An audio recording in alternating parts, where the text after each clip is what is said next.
Everyone in the boardroom laughed when the CEO pointed at the janitor's quiet teenage daughter and said, "If you can fix this jet engine, I'll give you a full ride to MIT." They expected her to shrink back in embarrassment. Instead, she stepped forward and rolled up her sleeves.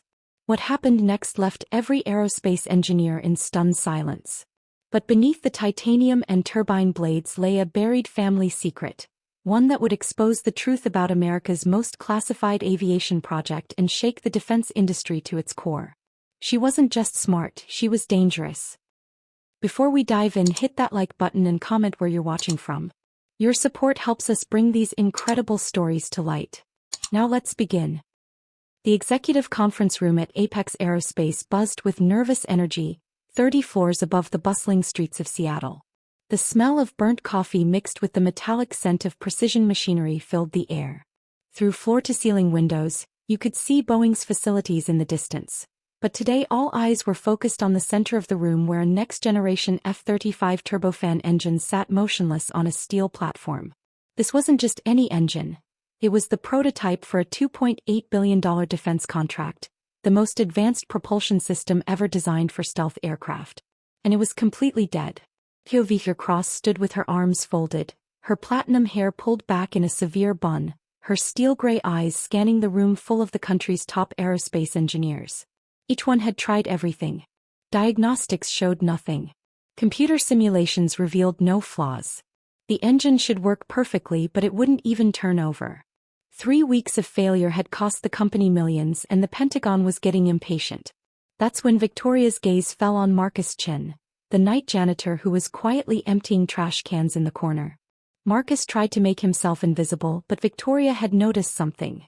A teenage girl sitting by the exit, headphones around her neck, sketching something in a worn notebook while she waited for her father to finish his shift.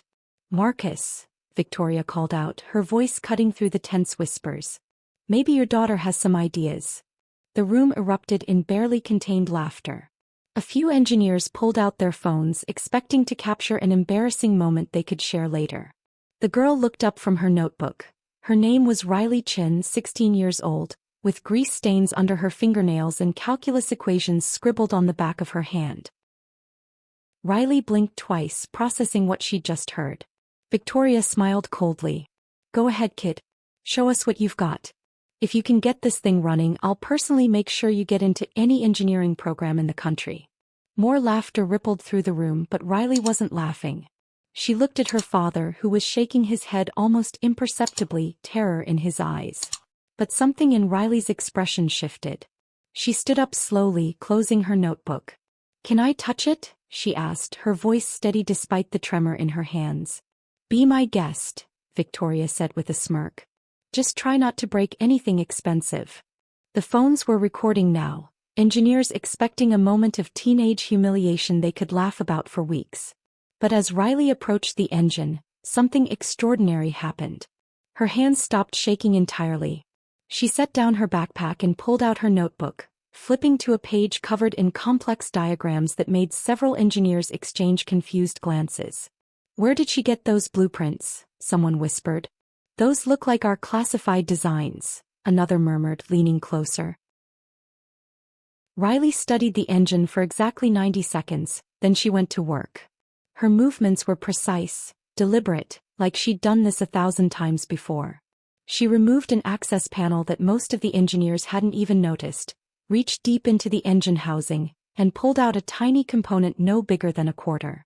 She examined it closely, then reached into her backpack and produced an identical part, except this one gleamed with a different metallic finish. "That's not just some janitor's daughter," someone whispered. "Where did she get aerospace-grade components?" another engineer added, his voice tense with disbelief. Riley installed the new component, secured the access panel and stepped back. "Try it now," she said quietly. The lead engineer, Dr. Harrison Webb, still half smirking, pressed the ignition sequence. The engine roared to life with a sound like controlled thunder, running smoother and more powerful than it ever had during testing. The room fell into absolute silence except for the perfect hum of America's most advanced aircraft engine. Victoria's face went pale. Her hands began to shake, but not from excitement. From recognition, from fear, from the realization that a secret she'd buried 15 years ago was about to surface. The silence stretched for what felt like an eternity. The engine's powerful hum filled the sterile conference room and nobody dared speak. Riley stepped back, wiping grease from her fingers with a paper towel, but her hands were trembling again, not from nerves this time but from something much deeper. She had just opened a door she'd spent her entire life trying to keep closed. Victoria Cross stared at the running engine, her jaw clenched so tight her temples pulsed visibly. She wasn't looking at Riley yet. She was trying to process what had just happened. A teenage girl had solved in minutes what her team of PhD engineers couldn't solve in weeks. Slow applause started from the back of the room, but it wasn't celebration. It was all mixed with fear and confusion. Victoria raised her hand, cutting off the clapping abruptly. "Who are you?" she asked, her voice more cautious now, edged with something that sounded almost like dread. Riley didn't answer immediately.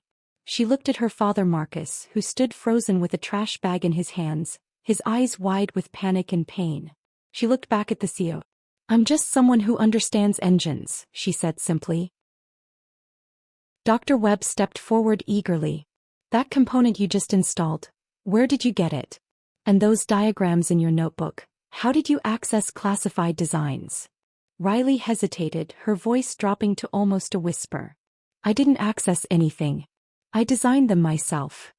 Nervous laughter broke out again, but it was desperate now, almost hysterical.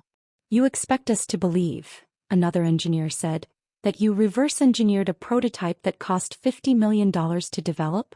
"I didn't reverse-engineer anything," Riley replied, opening her notebook again and showing another page filled with even more complex schematics. "I improved your design. This version is actually better." Victoria's face flushed red.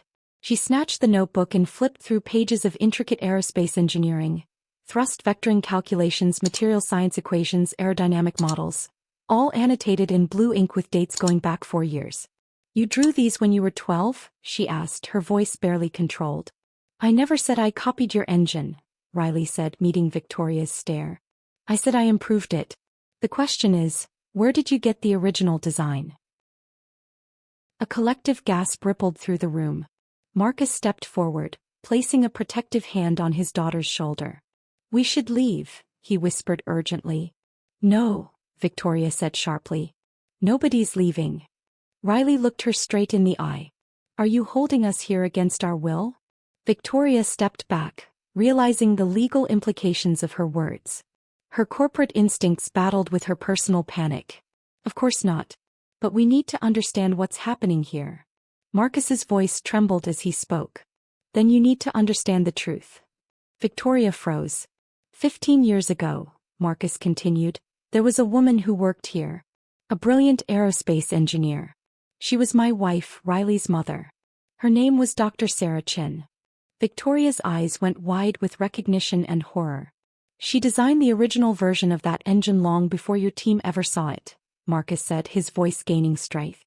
"And when she discovered that her work was being stolen and sold to defense contractors without her knowledge, she tried to expose the truth. 3 days later she died in what you called a testing accident. But I never believed that story. I took the only thing left of her, our daughter, and I've been hiding ever since."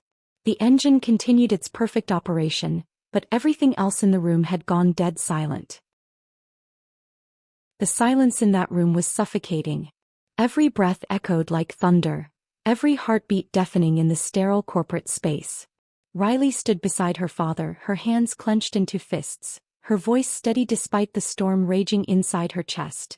A mixture of anger, fear, and grief that had finally cracked through to the surface after years of suppression. Victoria Cross looked like she'd seen a ghost rise from the dead. The name Dr. Sarah Chin hadn't been spoken aloud in Apex Aerospace for 15 years, not because she was forgotten, but because everyone had been ordered to forget. The official report was sealed, the files classified, the accident written off as equipment failure, the body cremated before any family could ask questions. But what haunted Victoria more than anything wasn't just that a brilliant engineer had once worked there. It was that Sarah Chin had been better than everyone else, smarter, more innovative, and ultimately, dangerous to those who wanted to profit from her genius. Dr. Webb stepped closer to Riley, his voice quiet with something like reverence. "You're her daughter?" Riley nodded once and he continued, "I remember her. She taught my advanced propulsion seminar. She could design jet engines in her head like other people hum songs. Victoria's grip on the notebook tightened until her knuckles went white. Her voice returned, edged with disbelief and something more bitter, guilt. Why come back now? Why expose this here today? Riley stepped forward, her teenage frame somehow commanding the room full of adults. I never planned to. I didn't even want to be here. You turned it into a joke, challenged me to fix something your best engineers couldn't handle. So I did. But now that I'm standing here, I won't walk away from the truth like everyone else did. Marcus gently moved his daughter's hand aside when she tried to step back. You see, Riley continued, I used to think silence protected people. That's what my dad taught me. Keep your head down, don't make waves, don't let them know what you can do. But silence is what killed my mother.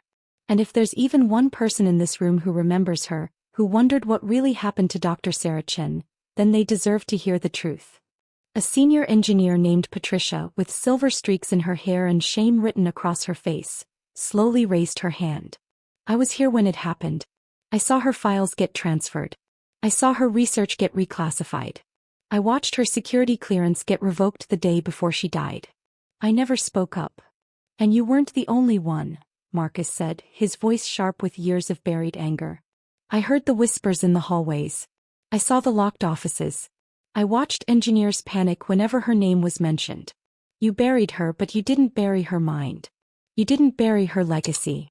And you sure as hell didn't bury this. He gestured toward Riley, whose calm demeanor was more threatening than any shouting could have been. Victoria's carefully constructed facade began to crack.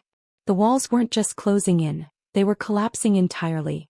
Do you think this changes anything? She snapped, desperation creeping into her voice. Do you think a name and some old blueprints make you someone important?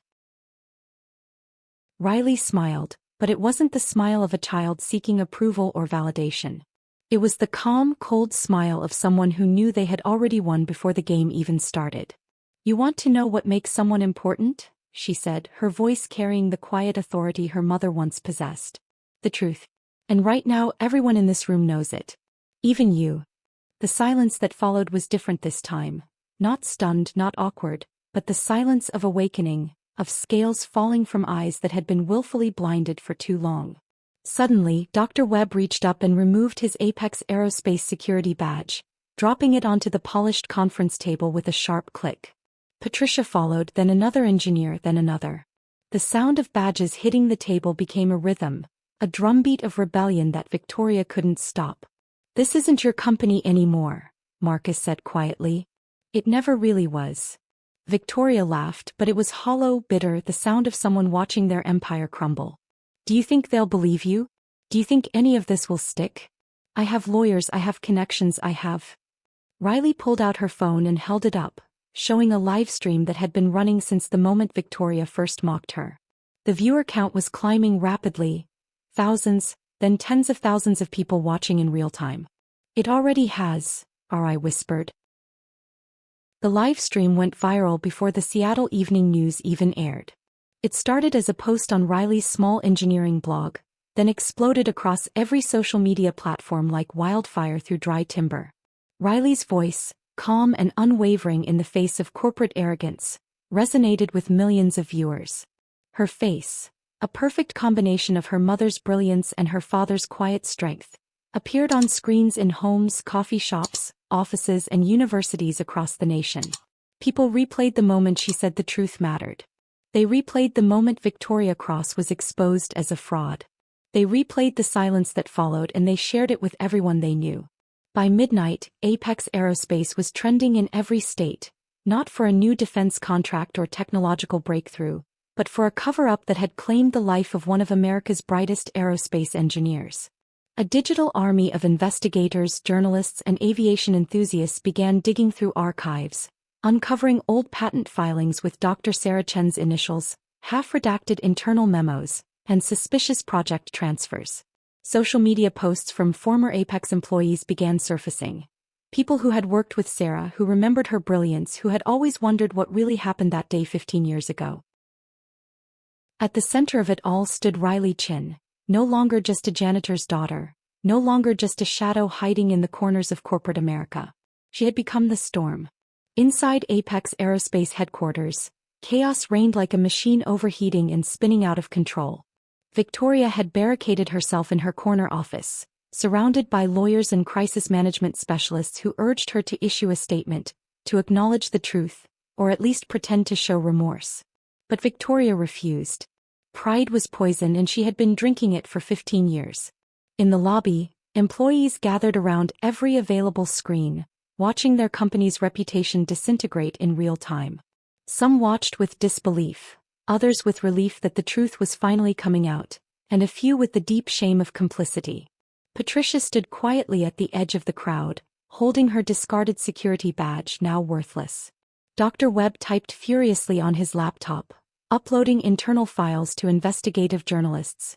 Every document another nail in the coffin of corruption. Marcus and Riley sat together in the employee break room, listening to the distant sounds of news anchors discussing their lives as if it were a Hollywood thriller. Neither spoke at first, just the hum of vending machines and the muffled chaos echoing through the building. "I never thought it would actually come to this," Marcus finally said, his voice heavy with 15 years of hidden grief. "I didn't think it would either," Riley replied softly. "I just wanted to wait for you to finish work so we could go home and I could work on my college applications. But you know what I realized standing in that room?" Marcus looked at his daughter, seeing not the scared teenager he'd been protecting all these years, but the woman she was becoming. "I was never just my mother's daughter," Riley continued. "I was her voice. And someone had to speak for her, even if it took 16 years. Marcus nodded slowly, emotion rising in his throat like a tide he could no longer hold back. Suddenly, sharp knocks echoed down the hallway. Federal agents in navy blue jackets stepped into the main lobby, their gold badges gleaming under the fluorescent lights. They didn't speak to the gathered employees. They went straight to the elevators heading to the executive floor. No one tried to stop them. The entire building watched in stunned silence as the elevator doors closed behind them. 25 minutes later, Victoria Cross emerged in handcuffs. The moment her face appeared on every screen throughout the building, spontaneous applause erupted. Some employees clapped, others cried, but most simply stood in silent awe. The woman who had ruled through intimidation and buried truth under corporate doublespeak had finally been silenced. Outside, news cameras flashed as Victoria was placed into a black federal SUV. Reporters shouted questions about Dr. Sarah Chin, about stolen patents, about corporate cover-ups, but Riley didn't speak to them. She stood on the front steps with Marcus, watching the gates close behind the woman who thought she owned the truth. "You should say something," Marcus whispered. "The whole world is watching." Riley took a deep breath and stepped forward to address the crowd of reporters and cameras. "My mother gave her life trying to build something beautiful. Engines that could push the boundaries of human flight, technology that could make our skies safer and our world smaller," she said, her voice carrying clearly in the crisp Seattle air. Others tried to bury her work, to profit from her genius while erasing her name from history. But truth is like energy, it can't be destroyed, only transformed. And sometimes it takes a daughter to finish what her mother started. The crowd fell silent, and in that moment, it wasn't about revenge or corporate justice. It was about something far more powerful, the unbreakable bond between a mother's dreams and a daughter's determination to see them realized. 6 months later, Riley Chin stood in the gleaming laboratory of the newly established Chin Institute for Aerospace Innovation, funded by the largest settlement in corporate whistleblower history. The building rose 40 stories above downtown Seattle, its glass facade reflecting both the setting sun and the promise of tomorrow. Through the windows, you could see Apex Aerospace's former headquarters, now dark, abandoned, a monument to the price of buried truth. Riley wasn't alone anymore. The laboratory buzzed with the energy of brilliant minds from around the world. Young engineers who had been inspired by her story, veteran aerospace professionals who had left their corporate jobs to pursue pure innovation, and researchers who believed that the future of flight should belong to dreamers, not just defense contractors. On the wall hung a portrait of Dr. Sarah Chin, not hidden or forgotten, but celebrated as the visionary she had always been. Below it, a plaque read, "For those who dare to speak truth to power, and for those who refuse to let brilliance be buried in silence." Riley approached her workstation where the newest prototype waited, An engine design that built upon her mother's original work but pushed it even further. This wasn't just about propulsion anymore. It was about sustainable aviation, about making the skies accessible to everyone, not just military contractors and corporate giants. As she began her work, Riley smiled, knowing that somewhere her mother's spirit was finally at peace. The truth had risen, justice had been served, and the future of aerospace engineering was in the hands of those who remembered that innovation belongs to humanity, not to those who would bury it for profit. In the end, Riley Chin had done more than fix an engine. She had fixed a broken system, one truth at a time.